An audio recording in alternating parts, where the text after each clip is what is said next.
Y también muy lamentable la actitud del INE.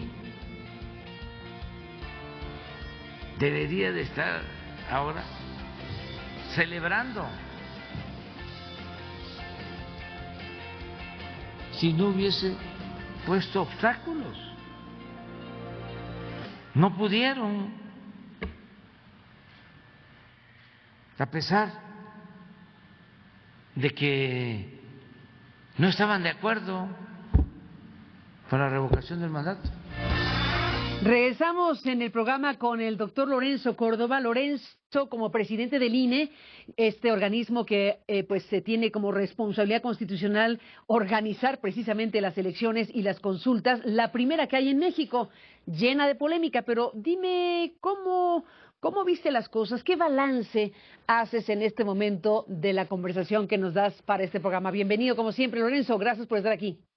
Muchas gracias, Carmen. Siempre un placer y un privilegio charlar contigo. Bueno, yo te diría que una vez más el INE le cumplió a la ciudadanía organizando un proceso inédito. Como bien dices, es el primer proceso de revocación de mandato en nuestra historia, con la calidad, el profesionalismo, la imparcialidad, digámoslo así, y los resultados a que el INE ya tiene acostumbrada a la sociedad mexicana, resultados ampliamente positivos.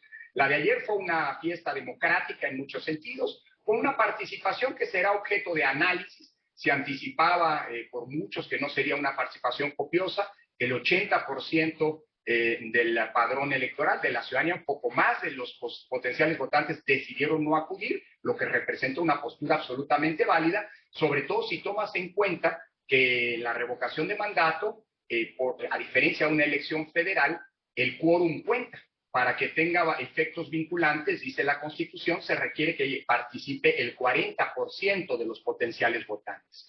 Bueno, tenemos una participación que ronda el 17.6%, que no es mala para un ejercicio de esta naturaleza que se realiza por primera vez, pero lo más relevante de todo, Carmen, es que contra viento y marea, a pesar de los intentos de boicot, de las innumerables trampas que nos hacían temer volver a un pasado que creíamos superado, la organización fue impecable.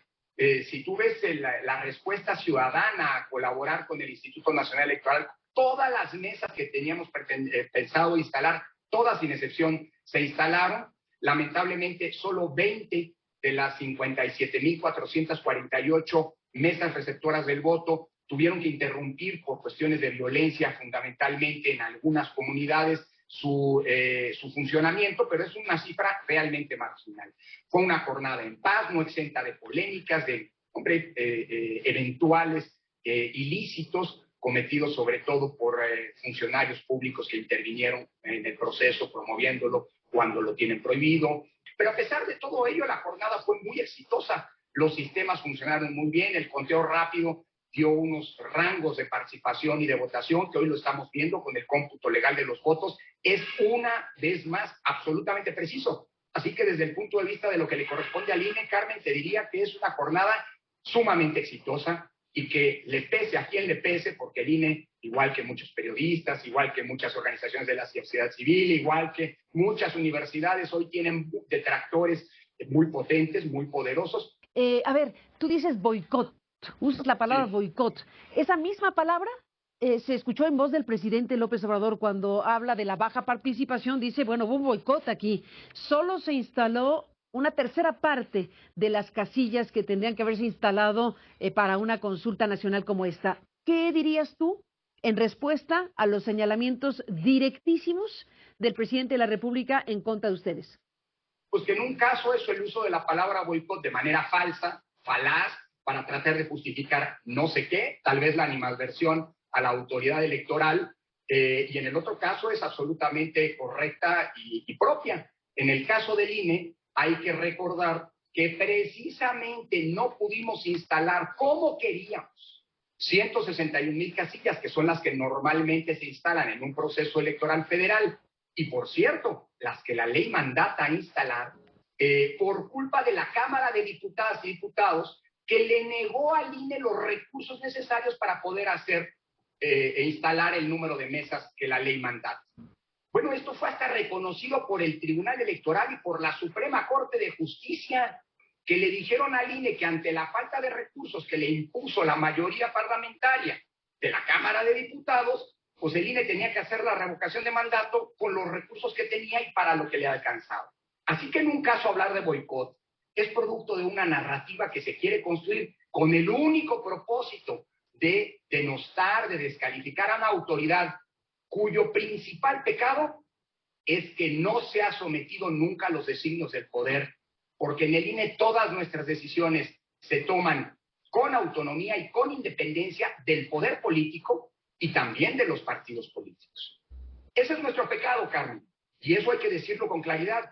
Por eso se habla falsamente de un boicot, cuando los verdaderos autores del boicot son justamente quienes hoy se quejan de ello. Y sin embargo, la consulta fue un éxito, gracias a la alianza que una vez más se refrendó entre el INE y la sociedad mexicana, que confía en su institución electoral y trabaja codo a codo con ella para pues, arrojar los resultados, insisto, desde el punto de vista de la organización electoral, que es lo que nos toca, extraordinarios. Y déjame decirte una cosa más, Karen. Todo mexicano y mexicana que ayer quiso votar, pudo hacerlo. Todo mexicano y mexicana tuvo una mesa en donde le estaba esperando una boleta. Quien no quiso ir, pues simple y sencillamente decidió, porque así le convenía a sus intereses, o esa era parte de su postura política, pues no participar. Y votar es un derecho, y los derechos se ejercen o no, y hay que respetar a la ciudadanía.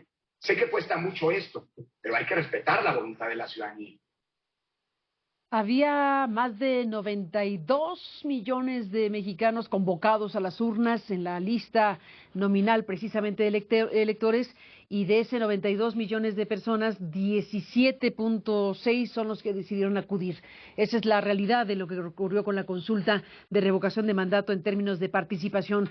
Déjame detener, Lorenzo, en algo que tú mismo has dicho como una posibilidad. A ver, si estamos frente a conductas pues institucionales o a violaciones casi masivas de la prohibición de la ley respecto a quién sí podía y quién no promover la consulta, o peor aún, utilizar recursos públicos para promover la consulta y otras cuestiones. Bueno, pues se ve el conjunto de figuras públicas que abiertamente hicieron lo que la ley dice que no deberían haber hecho, pues nos abre la puerta a que la consulta misma en la instancia final, que sería el Tribunal Electoral, pueda ser anulada. ¿Existe esa franja de posibilidad?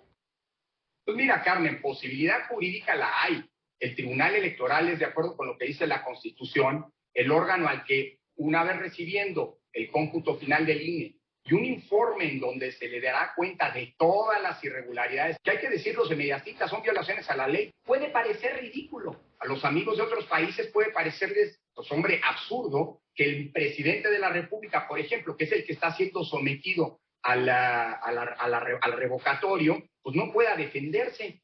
Bueno, pero eso lo puso la ley, en la ley y en la Constitución, la mayoría que nos gobierna. Dicho lo cual, pues hay un montón de irregularidades. El INE recibió 190 quejas. Si tú tomas en cuenta el tiempo de duración de la revocación de mandato y lo comparas con la elección de 2021, pues hubo más quejas que en la elección de 2021, cuando tuvimos la renovación del poder político más grande de nuestra historia. Y la gran mayoría de las quejas eran denuncias por violación de los servidores públicos a las prohibiciones legales y constitucionales que, vuelvo a insistir, no estableció el INE, como falsamente se quiere decir. De nuevo, en esta lógica de construir una narrativa de que el INE es el malo de la historia y que el INE sobra en el orden constitucional. Pero eso ya lo sabíamos, esa es la intencionalidad política que está detrás de toda esta postura. Hay que decirlo con todas las letras, Carmen. Hay quien no le gusta un órgano autónomo y por eso hace todos los días los intentos para desacreditar a una institución que es de la ciudadanía y que, por cierto, demuestra hoy que es de las mejores instituciones en términos de eficacia y de aprecio ciudadano. Dicho lo anterior, claro que todo esto se va a hacer de conocimiento del tribunal. Y el Tribunal Electoral es el que tendrá, con todos esos elementos, que dictaminar la procedencia o no de este ejercicio. Es muy difícil que a estas alturas se alcance el 40%, como resulta obvio que la Constitución pide para que este ejercicio sea vinculante. entonces la verdad eso tendrá que ser seguramente tomado en cuenta por el Tribunal Electoral. No, pero creo que es importante que el tribunal conozca de todas las irregularidades, porque si eso ocurrió en este ejercicio, Carmen, ¿quién nos garantiza que en el futuro habrá elecciones en 6 estados? Bueno, ya las hay, están en curso las campañas en 6 estados que renovarán su gubernatura el próximo 5 de junio. Y en 2024 vamos a ir a la elección más grande de la historia. Imagínate que lo que pasó ahora ocurra en 2024. Ahora que vimos algo inédito, es decir, violaciones a la ley de manera generalizada, imagínate si ocurren en 2024. Es decir, ojalá y esto no sea un ensayo de lo que viene, porque entonces sí, perdón que lo diga, la democracia mexicana está en riesgo por la irresponsabilidad de quienes masiva, dolosa, orquestadamente y de manera sistemática han violado las leyes. Pero a pesar de eso, Carmen, y ese es el gran dato, la sociedad mexicana se apropió de este ejercicio y hoy las cuentas son muy positivas. A mí me da mucho gusto ver al presidente de la República contento. Qué bueno que esté feliz por los resultados. En efecto, copiosamente los que participamos planteamos que siga en el gobierno. ¡Qué bueno! Pero eso no debe ser una justificación para olvidarnos de la gran cantidad de trampas, pero también deben ser, Carmen, la antesala de un contexto de exigencia para que las trampas que vimos no vuelvan a pasar nunca más. Porque si no, entonces sí va a estar en riesgo la democracia en el futuro, y a la democracia hay que cuidarla. Déjame, antes de una pausa, una pregunta breve y una respuesta breve. ¿Contempla la ley lo que sigue en caso de que se anule la consulta como una posibilidad? Es decir, si hay este escenario, si existe esta posibilidad, ¿qué dice la ley? ¿Se repetiría la consulta? ¿Qué contempla la ley? La ley no dice nada en específico, Carmen, pero tendría que pronunciarse el órgano que definirá en su caso si esa hipótesis es posible. Es decir, que es el Tribunal Electoral. El tribunal tiene que calificar este ejercicio. Y bueno, pues dado que se votó el 17% y no el 40% que pide la ley, pues la verdad no tendría mucho sentido tratar de repetir algo que evidentemente al 80% de los ciudadanos pues no les provocó el ejercer su derecho de participar, ¿no? Pero es el tribunal el que diría que se repita la consulta si fuera el caso porque la ley no contempla tal especificidad.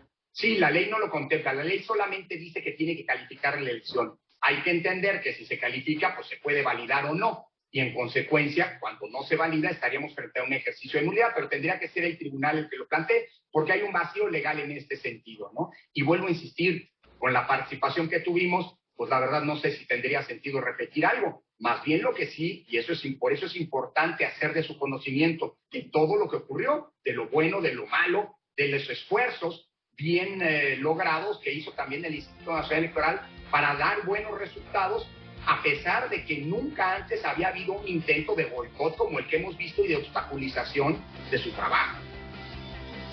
Déjame, Lorenzo Córdoba, presidente del INE, volver después de la pausa.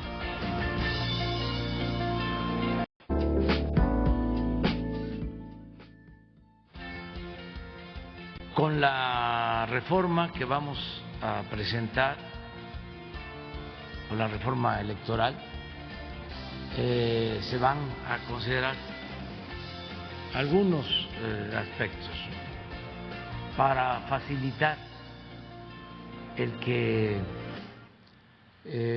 pueda ser vinculatoria.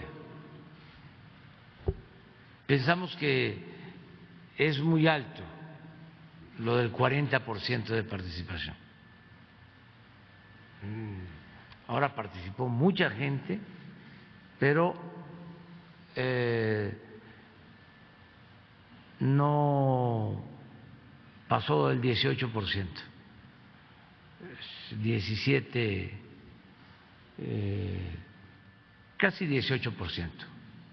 Entonces, sí podría reducirse a que no sea el 40%.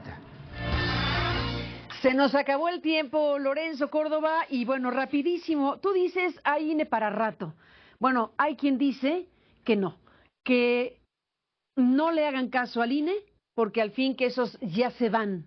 ¿Qué dices de esto que es el previo de una discusión para una reforma constitucional que pretende el presidente de México? Brevísimo, Lorenzo, se nos acabó el tiempo. Bueno, Bueno, eso es lo que se pretende y está clarísimo, lo han venido anunciando desde hace mucho tiempo. Está claro que hay a quien no le gusta una autoridad autónoma y una autoridad independiente. Quisiera una autoridad subordinada y que digamos, y sesgada.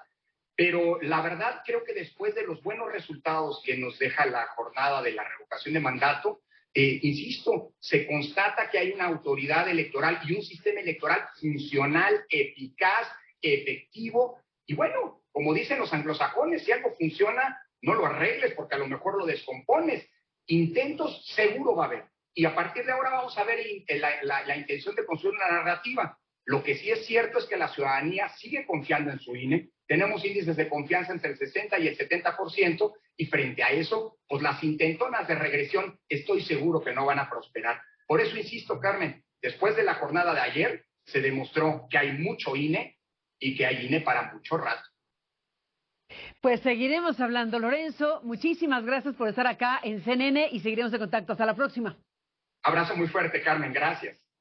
Igualmente, Lorenzo, gracias por estar aquí y gracias a usted.